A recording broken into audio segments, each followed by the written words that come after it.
Good morning, parents, and welcome to Eva Talk, the podcast where we navigate the sometimes choppy waters of raising kids. I'm Janine Fourie, learning support teacher here at Everstal Primary School. En ek is Chrisaan de Beer, die hoof van leerdersorg. Hierdie week gaan ons fokus op veiligheid by ons skool. Dit is deel van ons draai wat ons aanbied en ouers, u gaan baie meer inligting binnekort ontvang op die app. Baie dankie vir die van u wat reeds vir ons aangedui het. U gaan 'n bietjie vir ons uithaal by die skolierpatrollie hierdie week. Ons sien baie uit om u vaardighede daar te sien in die pad. Today we're tackling a topic that touches every family, internet safety, but we're going beyond just password strength and privacy settings. Dis reg Chrisaan, internetveiligheid gaan nie net oor wagwoorde nie, maar ook oor emosionele welstand, sosiale ontwikkeling en kommunikasie. We have two amazing guests joining us today who will help us understand both sides of this important issue. First, we have Dr. Serani Symington, wife, mom, counselor and play therapist.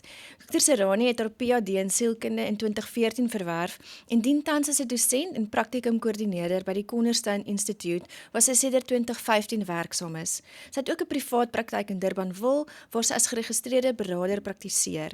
Haar vorige onderrigposisie was as onderwyser by hoërskole en tersiêre instansies. Dr. Symington het haar BA en BSc in 2006 by Stellenbosch Universiteit voltooi en haar meesters in spelterapie aan die NWU voltooi.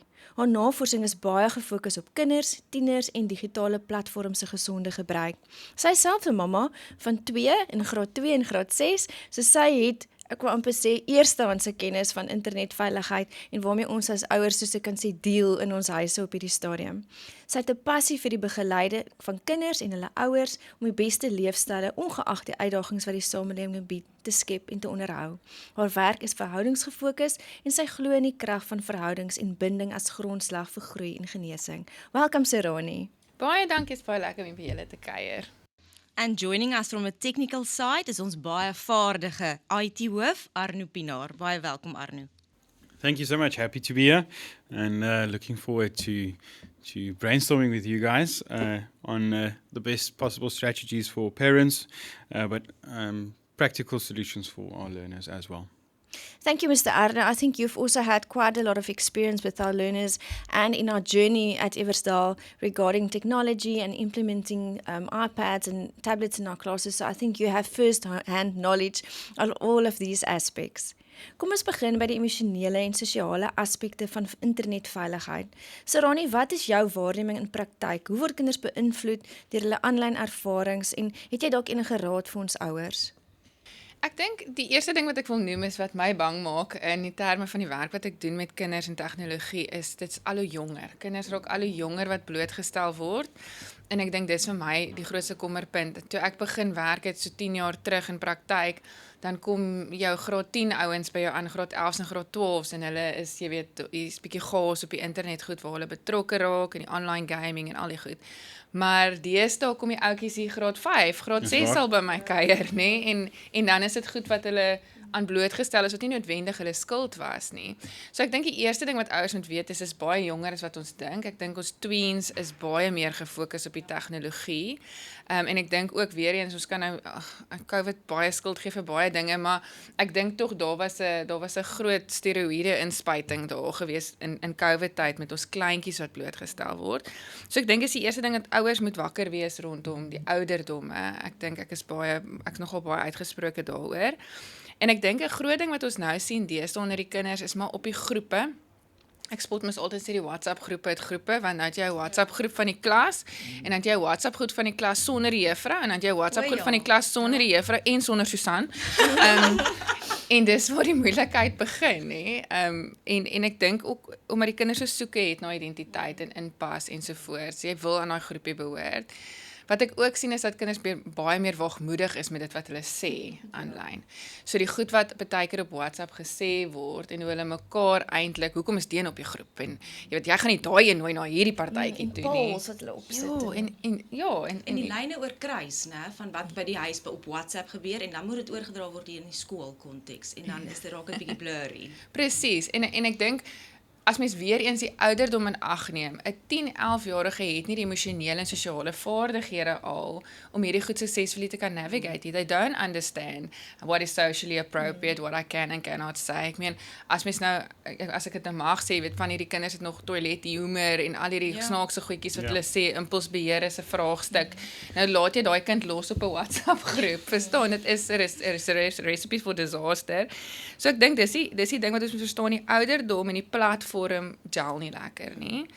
Die ander goed wat mens baie keer sien is die vernederende aspek, die emosionele vernedering waardeur kinders gaan, en dit kweek baie gevoelens van shame en guilt. En in 'n terapeutiese oogpunt is dit die twee moeilikste emosies om mee te werk, is shame en guilt. Om daai twee goed te ontlont en uit te pak, is goed wat kinders die res van hulle lewens mee sukkel. So dis 'n verder ding waarvoor ek bang is. Ek dink die derde ding wat ek hier moet noem, is die ongesonde beeld wat sosiale media en WhatsApp groepe skep van verhoudings. Ja. Hoe verhoudings moet wees, Absolutely. hoe mens konflik hanteer, hoe mens kommunikeer, hoe mens romantiese verhoudings aanpak. Alles rondom verhoudings word net distorted as gevolg van hoe dit plaasvind op hierdie platform. So ek dink daai is my 3 grootste goedjies wat ek sien en wat my regtig bekommerd maak oor hierdie generasie op tegnologie. I agree with you, Sarani. A lot of, especially of our grade 5, 6 and 7 learners that I talk to, I think what is happening in reality in life and what they're seeing on social media is definitely what's happening. Yes. Ietsie klein so selfbeeld, nê, en ja, dit is nogal 'n ding wat ons baie met van ons ouer leerders aanspreek. Wat my bekommerd maak is van ons kleintjies. I work with a lot of children at our school, and especially in grade 1 and 2, they will tell me about things they see on YouTube or things they've watched, even on kids' YouTube, which make me very worried in terms of what's happening at home. En dat dit nie 'n ware beeld is van hoe die lewe hoef te wees Ja, nie. is En dat mens heeltemal eintlik, Ja. ek dink wat ons almal weet in die onderwys en werk met kinders is, hulle is veronderstel om nog te speel en boom te klim en in die modder te spat en sorgvry te wees. Hulle is nie veronderstel om al die stres en kortisol in hulle lywe te dra nie. Dit is onnatuurlik vir hulle ontwikkeling. En dan praat ons eers van breinneurologie nie. Kyk, daaroor kan ek vir 3 ure gesels, maar dit wat vroeë blootstelling tot skerms aan hulle breinneurologie doen, is scary. And there's a lot of information and I would say, on the internet available about that. And there's a lot of studies happening at the moment in the world about the effects of this on brain development. Ek dink so en ek dink daar's 'n bietjie van 'n omkeer weer terug waar internasionaal en selfs ek weet van hoërskole hier rondom ons wat nou wil begin wegvat, kom weg van die tegnologie, vat die fone weg uit die klaskamers, uit die skole. So dit voel vir my neig asof daar weer 'n omkering is of 'n besef at least onder die onderwysers en die groot mense. Ja, Janine, my ma het altyd gesê daar waar 'n te aan is, nê. So alles wat te Behalwe is, tevrede. okay, ek hou van tevrede, nê. Maar waar te aan is. So I think there must be a balance with regarding exposing your child to technology and not. Want daar's And- great goed wat Yes, kan kom. and there again, Arno, you will also agree with me, there is control about your learner's device. Absolutely. So important, and you being in your child's devices and seeing what's going Yeah. on. I think we're going to touch on that a bit later on, but also being balanced in that. Verseker en ek dink baie keer wat gebeur is die kinders besef nie wat hulle doen nie en dan kom dit na daai shame toe. Jy weet ons wil happy birthday sê vir ons vriend, maar ons post die lelikste selfie wat al ooit, jy weet, gestuur het om happy birthday te sê. Jy weet, sonder om te besef wat dit eintlik doen, want vir ons is dit snaaks. Maar hoe ervaar daai kind dit? Verseker. En ek dink die groot ding van media is dit is heeltyd daar. So when things happen at school, you can leave it at school, go home, regulate, get your mom to hug you, feel better, you know. But when it's on the phone, it's always there. And kids re-traumatize themselves. They re-look those images over and over and over again. En Snapchat se disappearing messages is nie so Nee. disappearing nie. En hulle screenshot van hierdie goed, Ja. hulle hou dit, ja. Arno, from a technical perspective, what are the biggest risks parents should be aware of? I think we've touched based on it. For example, that it's always available. I remember when I was a kid, you had to wait for your show within the next week, and if mom or dad decide it's not appropriate, you can't watch it, then that was it. In today's world, they've got access to so many different platforms of media and social media as well, and the choices are limitless, and the time spent on these platforms are limitless. Ja, en dis daai instant dopamine, as ek Ja, reg met die jou hormoon van dopamine, daai ja. likes, hoeveel likes het ek nou, hoeveel reward shares het centertjie. ek, ja. Yeah, and then you've got the different cases of is a child looking for inappropriate content, or is it on like he just went off to a different part of the web and accidentally accessed this content, and that's a I'm looking for it, or I have no intention of finding how do you protect your child against that. So privacy concerns is a big it's a hot topic at this stage, where all these acts and policies have been put in place, but interestingly enough, most of these social media sites, they don't put the default as the safest. So all the default policies and settings, they're not normally the safest for your child to use, even though they have accessed a children's account. I'm talking about the child that accessed the account. It is not the safest restrictions on that website or platform. You will need to go in and manually set that settings up for yourself, and that is a very challenging task for a parent, to be clued up, to have the knowledge of where to go and look and where to find the safest setting for your child. And yeah, I haven't even started discussing the amount of that they can post and what they can post and how they post. But we'll get to that at a later stage. I think at this stage is just to have knowledge on the different settings that you can have, and by reading all the technical terms and accepting the T's and C's, not even that is going to give you enough information on how to protect your child on a platform Ek like dink that. dit is baie belangrik om te weet hoe, sê nou maar byvoorbeeld Instagram, ek het nou ouer kinders ook, so is nie noodwendig van toepassing op laerskool en die ouderdom vir Instagram hier nie, maar weet hoe Instagram werk en dat jy kan kies as jy met jou account wie kan daai post sien en goeie, sodat jy Absolutely. weet, sodat jy spot checks kan doen en dit kan regstel. En met dit jou kan kind. verstaan. Ja. En dieselfde met die online gaming. Ek sê my kinders mag nie speletjies speel wat ek nie self al gespeel het nie. Ja. Want ek wil fully content. Ek wil sien, is daar 'n chatbox? Wie chat op die chatbox? Yep. Is dit 'n online game of Ja. is dit een wat jy download en net jy speel? Ja. Kom ook op pop-ups. Watter pop-ups kom daar? Correct. Is baie belangrik om selfkennis te hê oor die platforms en dit maak jou hart as 'n ouer gerus as jy weet waar op jou kinders is. En behalwe dit maak weer deure oop vir kommunikasie, né? Van kom ons praat bietjie lekker. O, het jy mamma dit gedoen of het jy pappa dit gedoen? Dit is weer net 'n ander wat noem So 'n aanknopingspunt vir jou kind, dis nê, die om 'n woord, bietjie ja. te gesels daaroor. Ons is baie groot Sarani ook op verhouding bou in terme van ons ouers en ons kinders, en met ons hele nie huiswerkbeleid is ons juis gerig en gestel daarop dat jy 'n gesprek aanknop met jou kind oor sekere goed wat in hulle lewe aangaan. So jy's heeltemal reg, Jan, en ek dink dit is 'n lekker aanknopingspunt om met jou kind ook te hê. Maar ek sit hier, ek het jonger kindertjies en die arme ek is angsbevange, bekommerd, en ek probeer regtig myself educate in terme van al hierdie goed, maar wat is daar wat ek meer in plek kan sit? Ek weet jy praat nou van die terms and conditions en so aan, maar ek het nie altyd beheer daaroor nie, alhoewel ek vir my seentjies sê, hoorie, as jy op jou iPad iets doen, mamma weet alles. Maar jy het nie noodwendig beheer daaroor nie. Wat 'n ander tegniese oplossings is daar wat jy vir ons kan aanbeveel miskien? Daar is 'n aantal praktiese oplossings wat 'n ouer kan toepas. My grootste voorstaan is educating rather than restricting. En dit is 'n groot onderwerp om te bespreek, want daarvoor moet jy self educated wees as 'n ouer. Jy moet self weet wat aangaan. Wat maak jy wanneer daar 'n breach is?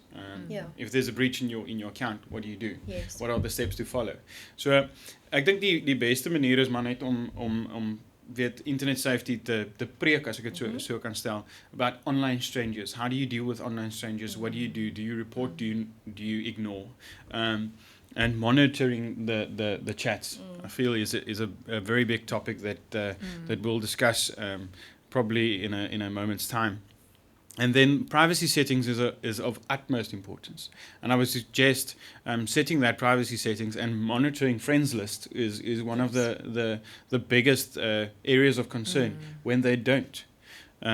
As ons nie na die lyste gaan kyk en die geselskap wat ons kinders meer verband hou nie, dan dink ek dit kan nogal 'n gevaarlike plekkie raak waar hulle die vryheid het. I mean in my dae toe dit Mixit was, en Mixit was het jy 'n chatroom gehad. Nou Mixit op sigself, jy het gekies met wie jy wil gesels en so aan. Ons het almal onder 'n skuilnaam gekommunikeer met mekaar, maar daar was chatrooms waar jy kan ingaan en dan kon jy nou nonsens aanjaag daar sonder enige nagevolge. Nou die realiteit is vandag is dit net so vererger want alles is 'n chatroom. Alles is dit kom net jy het nie gevra om op hierdie WhatsApp groep te wees nie, nou is jy op hierdie WhatsApp groep. Wat doen ek? En dit is groot uitdagings wat ons op die stadium ervaar is. Hoe pas ons aan by hierdie wêreld van tegnologie en digitale omgewing wat heeltyd verander?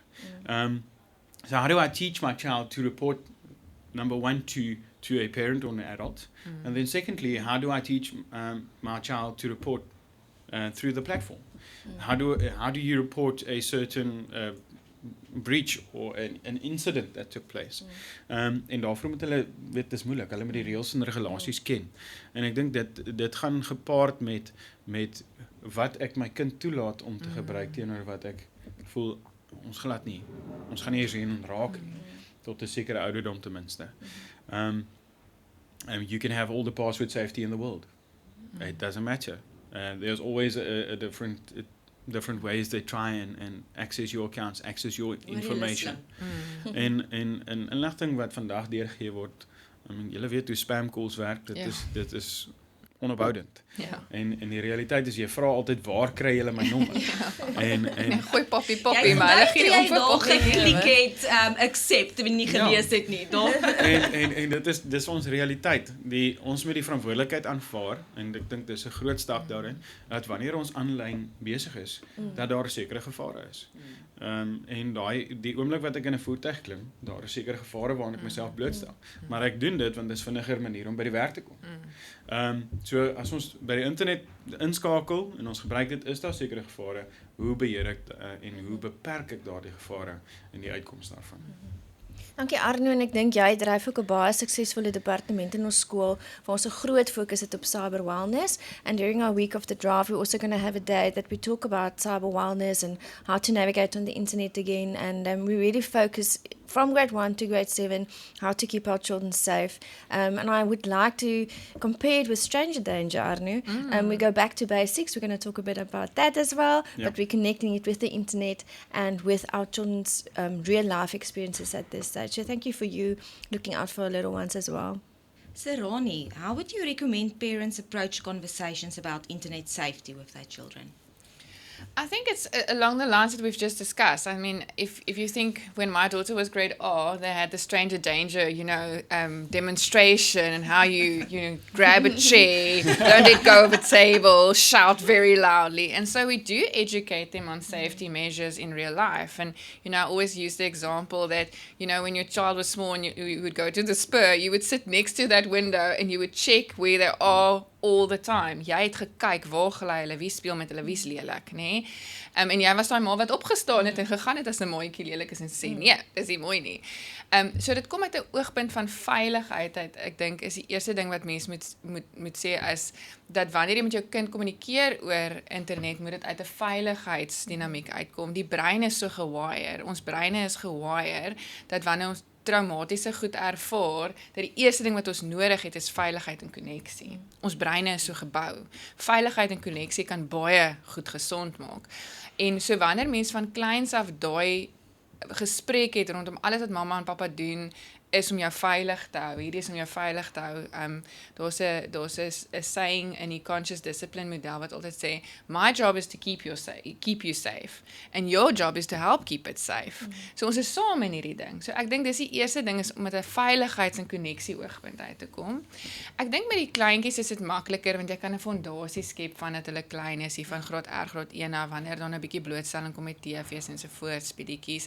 Dat mens van daar af begin waarde leer toepas, nie? Want vriendelikheid is nog steeds vriendelik of jy aanlyn is en of jy aflyn is. En respek is nog steeds respek of jy aanlyn is of aflyn is. So daai waardeopvoeding moet ook net teruggegooi word na die internet gebaseerde goedjies. Dit gaan alles net oor waardeopvoeding. Ek dink waarom die meeste ouers sukkel is wanneer die kinders nou al ouer is, kom ons sê by 9, 10, 11, Hulle is nou blootgestel, hulle is nou al op die goed. Hoe praat ek nou met my kind? Want nou moet jy nog die ouers se shame en guilt ook nou nog hanteer, want hulle voel nou skuldig. Hulle luister nou dalk die podcast en dink, ek het nou hierso 'n flop gemaak. Maar dit is nie, dis nooit te laat nie. Ek dink dit gaan net oor verhouding, weer eens. Om jou kind te vat, ek sê altyd milkshake moments. Verstaan, daar waar jy sit en 'n milkshake moment, jy piknik hou, by die hoompie sit en 'n milkshake drink en gaan, dude, wat doen jy op die foon? Vertel bietjie vir my, soos wat is lekker? Hoe werk Minecraft? Verstaan, bou jy of is daar zombies? Vertel gou vir my. Want ek dink baie keer kinders hou daarvan as ons kom uit 'n punt van belangstelling en nie uit 'n punt van judgment Ja, nie. ek dink dit is baie belangrik. Nee. Moenie preek nie. Hou oppreek. Ja, hou opbreek. Want ek dink die groot ding is hoekom kinders baie keer, en ek hoor dit nou baie in my kantoor, hoekom sê kinders nie vir hulle ouers wat aangaan nie? Want hulle is bang die ouers gaan ooreageer en hulle goed wegvat. Ja. So wanneer daar gereelde kommunikasie is deur die loop van 'n dag, 'n week, 'n maand, hulle groot word jare, wat ons gereeld praat oor wat is veilig, wat is nie wat is onveilig. Jy weet, hoe speel ek en jy saam? Miskien ek het saam met my kind begin Minecraft speel. It's amazing. Ek is mal daaroor. Maar ek verstaan die goedjies wat ouderdoms gepas om gaan werk en wat nie gaan werk nie. So byvoorbeeld, as ons in creative peaceful mode speel, dan speel ons lekker. Ons gaan nie in die ander mode gaan speel. Hy is dalk nog te klein daarvoor. Maar nou is hy nie bang om vir my te sê as daar iets gebeur nie, want hy weet daar gaan nie judgment wees nie, daar gaan 'n conversation wees. En ek dink dit is die grootste ding. En ek dink as ouers moet ons ook onthou, ons is verantwoordelik vir ons kinders se emosie tot hulle omtrent 22, 23 is, nê? Want dis wanneer daai prefrontale korteks eintlik eers heeltemal uitgesorteer is en wanneer hulle logika en brein eintlik ten volle ontwikkel is. En ek onthou toe ek swanger was met my eerste kind, het my ouma my die dag so in my oë gekyk en sê vir my kind, hulle gaan nooit weg nie. Hulle bly vir altyd, jy worry vir altyd oor hulle. En is verseker so, ek dink mense kan nie stop bekommerd wees omdat hulle nou tieners of dalk ouer is nie. Dis juist wanneer ons moet spot checks doen. En ek dink is weer eens 'n conversation. Ek check jou foon want ek is bekommerd nie oor jou nie, ek is bekommerd oor wat daar buite gebeur. Ek onthou ek het 'n poegie gekry in matriek en my ma was verskriklik bekommerd oor hierdie poegie. Sy wou eintlik glad nie vir my die poegie gegee het nie, maar ek moes skool toe en terug 50 keer 'n dag. En sy het altyd vir my gesê, ek is nie bekommerd oor hoe jy ry nie, ek is bekommerd oor die ander mense bestuur. En dit is presies wat die boodskap is vir ons kinders. Hoe stel jy voor dat 'n ouer dit benader hierdie spot checks? Sal jy dit sê, Krizaan, bring vandag jou foon vir my, ek gaan bietjie daarna kyk, of doen jy dit wanneer die foon daar voor lê en charge en Jou kind al in die bed is. Ja, jy weet, so doen jy dit skelm of doen jy dit openlik? Hoe benader mense dit? Ek dink ek doen beide met my dogtertjie. So sy het 'n foon wat nie 'n SIM-kaart in het nie, sy's 12. Of woon het glad nie SIM-kaart nie, maar sy mag op ons internet gaan en sy mag sekere speletjies speel en dan ek het nou maar die Family Link app. Ek weet Arne kan dalk 'n bietjie daaroor gesels, maar wat vir my lekker werk in terme van elke keer as sy iets wil aflaai, kry ek 'n prompting om te sê sy wil hierdie game aflaai en ek kan hom so vinnig gaan kyk hoe oud is die ouderdomsbeperkings en sulke goeders. Maar as my ooreenkoms met haar is, kom ons gaan saam deur jou foon en kyk na wat is op jou foon, wat doen jy, wys my bietjie wat speel jy, wat is lekker nie lekker nie. Maar dan loop mense die gevaar dat hulle gaan nie vir jou alles wys nie. So ek doen die skelm kyk maar wanneer die foon charge. My kinders mag glad nie hulle fone in hulle kamers hê op die tyd nie. So sodra hulle gaan slaap is die foon uit en hy lê ergens op 'n wil ek ons gemeenskaplike area. Ons kan praat oor passwords ook nou, maar ek geloof jy 'n kind met 'n password op 'n foon het wat jy nie het nie. So as daar 'n password op is, dan weet ek wat dit is, want as ek nie in jou foon kan ingaan nie, is jou foon weg. Want ons moet dan weer werk aan vertroue. So weer eens, ek dink it mustn't come from a punitive standpoint, it mustn't come from a judgmental standpoint, it must always come from the standpoint that let's talk through this together, let's check your phone together. But when I do spot checks, to have a conversation afterwards around what did I find and what am I concerned about. Miskien kan ek sommer dan nou op hierdie punt vir jou vra, sê nou maar jy spot check en jy sien, oeps, hierdie is nou nie eintlik wat ek wil gehad het, my kind moes aan blootgestel geword het nie, hoe hanteer ek dit dan? Goed, so ek natuurlik in praktyk deel baie met dit. Ek het baie ouers wat my bel en gaan, hier het nou hierdie ding gebeur, my kind het nou iets gesien, Sarani, wat doen ons? Is my kind se brein nou vir ewig geruin, verstaan? How do you undo this? En so dit is 'n baie moeilike ding, maar die ding is baie keer met ons jong ontwikkelende breine, praat hulle byvoorbeeld van sekere set points, wat jou eerste kennismaking is met content.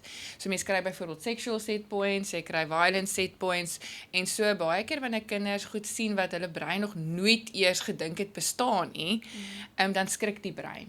En dis wanneer ons dan sien dat die hormoonvlakkies en goetertjies dan begin de mekaar raak en dan sien ons gewoonlik gedrag wat abnormaal is tot ons kind, verstaan? So baie keer kom ouers eers agter ons iets by die kind wat weird is en dan gaan check hulle die foon en gaan, okay, hier was exposure waarvoor jou brein nog nie reg was nie. So wat ons baie keer dan doen, obviously moet ons dan bietjie van 'n onttrekking hê van die devices en 'n gesprek daaroor hê en weer eens dit hou jou veilig, ons wil net seker maak jy's okay. En dan help dit baie keer dat hulle kan maar vertel wat is hulle persepsie van dit wat hulle gesien het, waaroor wonder hulle, waaroor dink hulle ensovoorts. Ek ondervind dan nogal en dis nou nie om jy weet vir my meer besigheid te gee nie, maar ek dink nogal baie keer terapie is 'n baie lekker manier waar iemand wat kennis het vir jou kan help met die ontlonting en die debriefing van wat gesien is. Want ek dink nie altyd ouers en hulle hoef nie die kennis te hê nie. Ek bedoel hulle het nie 12 jaar sielkundige swat nie. So dit is okay. Maar om dan na iemand toe te gaan en sê help net hier. Ek weet julle het ook beradingspanne by die skole, gaan gesels met iemand, kry die inligting en jy as ouer hoef nie alleen te wees en te weet ek weet nie nou hoe om dit reg te maak nie.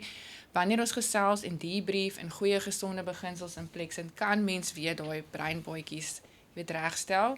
Ek sê altyd as jy nou op die N1 gery het en daar's padwerke, daar is alternatiewe roetes. En hoe meer ons die alternatiewe roetes gebruik, hoe sterker raak daai roetes in terme van jou gewoontevorming. So mens kan weer nuwe roetes in I plek agree with sit. you, Sharonia. I'd rather contact someone that's knowledgeable, and also sometimes just because of the relationship between the child and the parent, sometimes just get a third party and just to facilitate the conversation and to rebuild the relationship and the trust, like you said now. Yeah, definitely. And I think also it takes pressure off of the parent and the child's relationship. Yes. And I think also children will say what happened in a much easier manner to someone that has no judgment, that's there to listen, that's been, been in that position of care and safety. Ek kry baie meer uit die kinders uit as die ouers nie daar is nie. En dis die uitkry wat belangriker is as vir wie dit gesê word. Verseker. Dankie, dis 'n baie belangrike enetjie. Arno, ek wil by jou hoor, is daar enige ouderdom gepaste tegniese grense wat ouers moet beweeg? Ouers sal baie keer vir my vra, Sarani, ek weet jy praat van jou eie kind is 12 en sy het 'n selfoon sonder 'n SIM-kaart. 'n Mamma het nou eendag vir my gevra, "So wanneer gaan jy vir jou kind 'n selfoon gee?" Toe sê ek as hy 18 is. Maar Surprise op hoërskool. Maar die wêreld werk nie meer so nie, nee. Dit is soos om vir my kind te sê, nee, ek wil hê jy moet 'n fiets kry nie want ek's bang jy gaan val. Ek probeer altyd dit aan real life situasies koppel as ek met my eie kinders praat en met ander onderwysers praat en ouers praat. So, Arne, ek wil graag by jou weet, is daar 'n ouderdom wat ons vir ouers kan sê, wat is ouderdomsgepas vir my kind? Is daar 'n riglyn van so 'n aard iewers wat ons kan kry? Ja, wat ek kan noem en jy het nou teregtelik die fiets genoem. Ons begin altyd met fases. En die fietsry is ook in fases. En vandag se ouderdom kan jy sien hierdie plastic skootertjies waarmee hulle begin, jy weet. Dit is miskien eers iets anders gewees en toe sit die plastic skootertjie, dan moet hulle weet op die balance bike begin en daarna kan hulle op 'n tricycle gaan wat jy met kan leer trap en daarna is dit die fiets. En ek dink dit is baie dieselfde met die gebruik van die internet. Ons kan nie 'n leerder onmiddellik blootstel net aan alles wat beskikbaar is. Ekskuus, en ek dink dis wat gebeur het met COVID, is doef Discord was daar, want toe ons Ja, absoluut. En die uitdaging wat dit is, die platform is totaal beskikbaar vir hulle om enigiets te doen wat enige persoon op die platform van maak saak watter ouderdom dit is. En daar's geen beperking in daardie platform gewees om hulle te sê, weet jy wat, jy beweeg in hierdie veilige omgewing. Dis waar jy stop nie. En ek dink dit is ook 'n belangrike punt om aan te raak wat ons met toepaslike toepassings, as ek dit nou so mag sê, die apps wat ons gebruik, moet ons vir die kinders blootstel mee. En weet, daar is dis 'n persoonlike, dit is 'n persoonlike opinie van elke een se ouderdomstyl of nie ouderdomstyl. Ouerskapstyl. Ja, hulle waardes. Waar een ouer 'n leerder 'n film sal laat kyk wat vir my weer onvanpas is. So dit is 'n gesprek wat huishoudings moet hê om te sê, weet jy wat, ek is bereid dat my kind hierdie, want ek gaan die nagevolge daarvan dra. En dit is presies wat ek vroeër ook gesê het, ons moet bereid wees om die nagevolge te dra van aanlyn wees. If we think about some of the legal ages that different platforms enforce, when you sign up for that platform, they ask for your age. And you are then willingly lying about your age to access this platform. As ons dink net aan TikTok, Instagram, Snapchat, al daai is ouderdom van 13. En dis 'n bietjie van 'n grys area wat op die stadium onder ons gemeenskap beweeg van dit is aanvaarbaar want almal doen dit.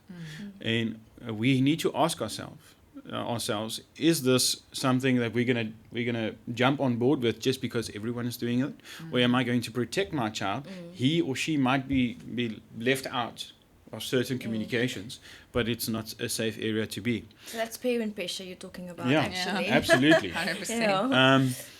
And then there are supervised experiences that they can access. For example, Instagram has got a parental control that they can view what's going on, and YouTube Kids, for example, that is a restrictions based.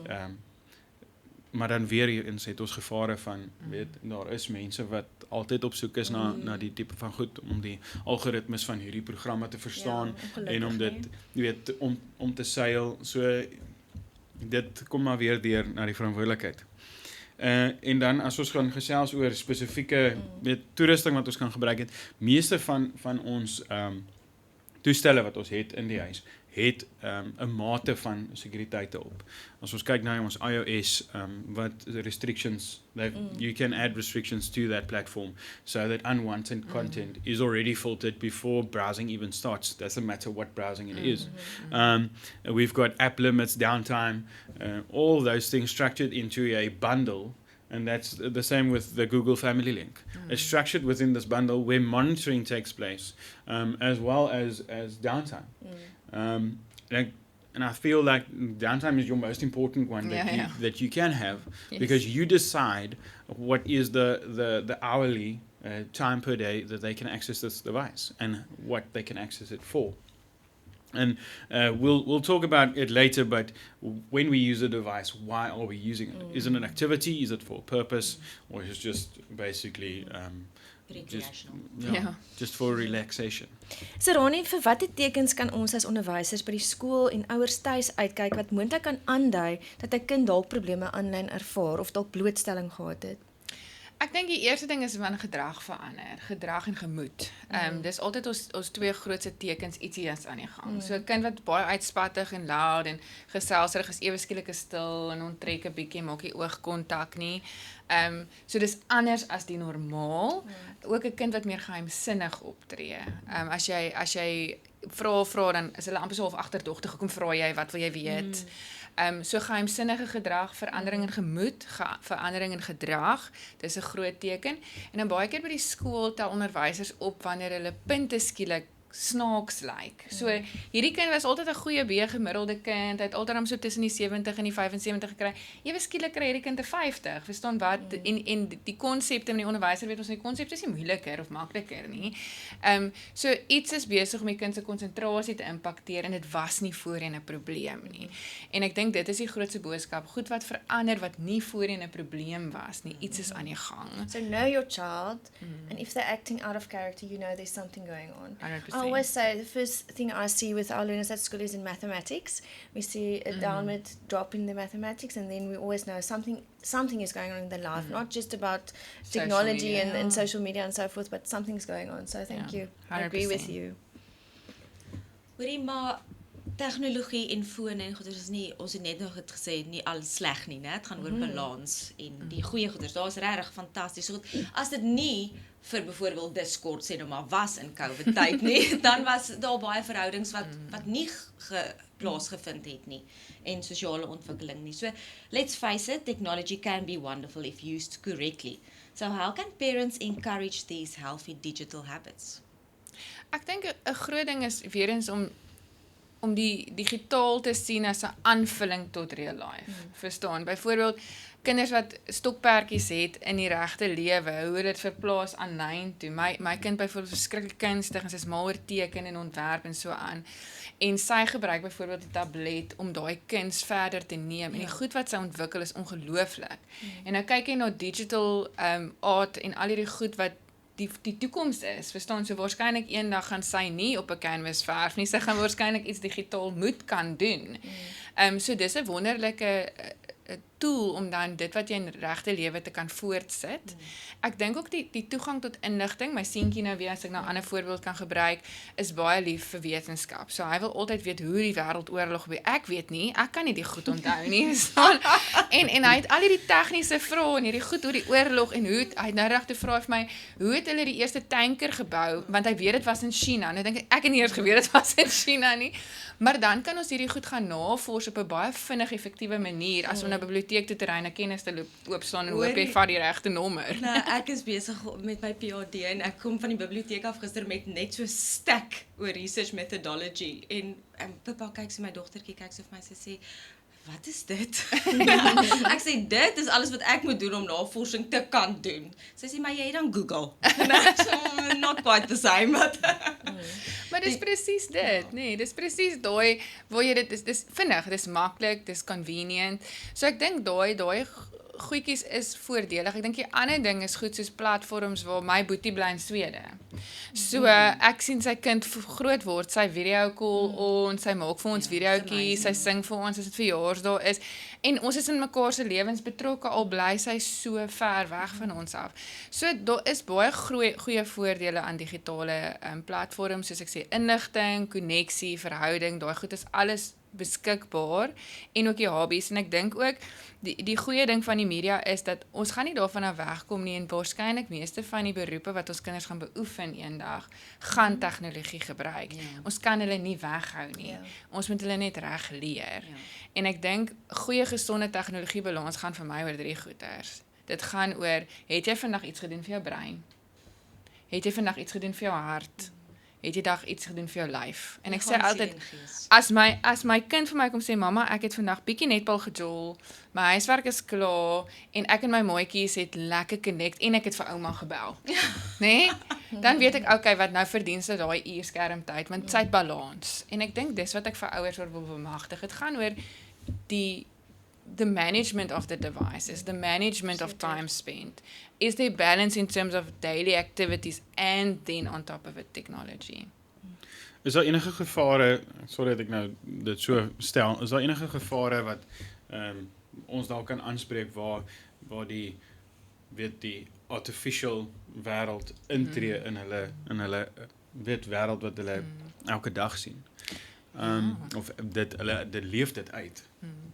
Ek dink wat vir my eendag baie groot geskok het, 'n tiener het eendag by my gesit en toe sê sy vir my, haar ma voel die profiel wat sy geskep het op Instagram is nie die ware sy nie. So dit wat jy op Instagram kan create in terme van identiteit is artificial. Dis nie wie sy is nie. En sy het my gesê, Tannie, weet jy wat nie? Eintlik is dit andersom. Eintlik is dit wie ek aanlyn is my ware self. En dit wie ek in persoon is, I'm faking it for the grown-ups. En dit was vir my nogal 'n kopskuif oor hoe diep daai artificial al impak het op 'n kind om te kan sê dis eintlik wie ek is as ek dit kon will into being, verstaan? En dis gevaarlik want dit create 'n split in my identity. En dis wat vir my bang is. Ja, nee, ek kan dit indink. As ek net mag aanhak by daai gedeelte. Ek dink when using a device, it has to be used with purpose. It is not just a mindless scrolling from one short to another short video. I think that's a big danger. En die verslawing daaraan is groot. En dames en here, ons praat hier met almal. En ek dink nie dit is net vir van toepassing op die kinders nie. I mean, jy sit op die rusbank iewers daar in jou huis en die TV is aan en op dieselfde tyd is jy op jou selfoon. En jy scroll op Instagram of YouTube of waar ook al en daar's 2 goed aan die gang, maar nie een van hierdie goed word op gefokus nie. En dit is 'n groot uitdaging van how do we get to that point where we unplug and rest? And if we can get that right from the get-go and teach our children how to unplug, how to shut down, not only the device but our brain, we can move forward into using technology in a work life balance, as well as the balance between real life and the life I've got on my phone. En dan ons het dit vroeër genoem van ons kan gaaf wees aanlyn, ons kan gaaf wees in die regte wêreld. Dis presies dieselfde ding. En hoe ons dit vir ons kinders kan leer op 'n daaglikse basis van a smile goes a long way. And we need to encourage that. Sending a message to a long lost friend. Getting reconnected is an awesome way of using technology for the better. I remember my mom getting on Facebook and trying to contact all her high school friends back together again, so they can form some kind of a reunion. And I think that is amazing. Seeing someone taking in technology into their life and using it for the better. So al daai strategieë en maniere wat ons net oor 'n gesprek kan voer, en ek dink die gesprek moet nooit ophou nie. Ek dink nie dis iets wat moet stop op 'n stadium want ons dink ons iets bereik nie.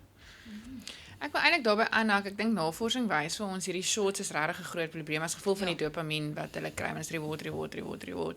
En so wat die navorsing vir ons wys dat wanneer kinders vir 'n purpose op die internet is, byvoorbeeld hulle kyk 'n verhaal van die begin af tot aan die einde, 20-30 minute storie of 'n fliek selfs, daar's karakterontwikkeling. Jy moet onthou wat in die begin het en waar die karakter na te ontwikkel het in die einde. Daar's amper 'n volgeling en 'n konsentrasie wat plaasvind met die shows wat hulle kyk. En so navorsing wys dat wanneer ons kinders wil stories kyk, dat mens eintlik vir hulle langer stories gee om te kyk, 30 minute tot flieks. Omdat hierdie scrolling die dopamien so verhoog. En baie ouers sal sê, weet as 'n kind byvoorbeeld vir 'n uur op 'n bank lê en scroll soos wat jy nou gesê het, die gemoedsverandering wat plaasvind wanneer hulle dan die device afsit is merkwaardig. In terme ek sê ons dan kom die grumpy pants uit, verstaan? Want daai dopamien is te veel en dit crash want dit is soos 'n addiction, dit is soos om te sê ek vat jou fix weg. En dis hoekom ek ook baie keer vir ouers encourage as hulle kinders daai tipe van goed doen. Dis die ding waarom ons eers op inhou is om te sê die scrolling is regtig 'n baie groot probleem. So ek wil dit maar net beamoen wat jy sê. Dankie daarvoor Serani. Arno en Serani, baie dankie dat julle julle wysheid vandag met ons gedeel het. Ek weet nie of daar een laaste ietsie is wat julle nog wil byvoeg of wat ons dalk van vergeet het om aan te spreek nie. Ek dink my grootste boodskap net aan ouers is kry inligting vir jouself, bemagtig jouself. Ek dink as jy uit vandag se podcast uit net kry dat jy's nie alleen nie, ons as ouers, ek as 'n mamma wat hierdie goed mee werk sukkel. Daar's 'n gemeenskap al buite wat jou kan ondersteun, vra, kry inligting in en kry hulp waar jy nie weet nie, want tegnologie is maar iets wat ons almal nie, jy weet, lekker bemeester het al nie. Ek wil weer afsluit met waarmee ek begin het, en dit is education rather than restriction. I feel like children look to us as an example, and we have got a lot of work. The work never stops. We never put down our devices because we're continuously working. We're continuously receiving phone calls, and that is something that we have to start as parents with. How do we shut down? And when we are able to shut down, the future is a lot brighter for them. Because if the future is what they are seeing at the moment, with mom or dad not being able to shut down because they have so many things to do, that's a future that they're going to be faced with. So van my kant af, wees die voorbeeld, sit af, haal asem tussendeur en gaan speel in die agter plaas. Gaan speel in die gras. Ek dink dit is gaan klim 'n boom. Gaan klim 'n boom is die goue een. Baie dankie. Thank you both for these insights. Parents, we hope this conversation has given you both practical tools and a broader perspective on keeping your children safe online. Working on online safety initiatives at our school has been and still is a personal and professional learning experience for myself. It's a reminder that keeping children safe isn't just about locking down networks or enforcing rules. It's about education, digital mindfulness and fostering a culture of responsibility. Baie dankie liewe ouers dat u vandag by ons ingeskakel het. Ons gesels binnekort weer. Totsiens.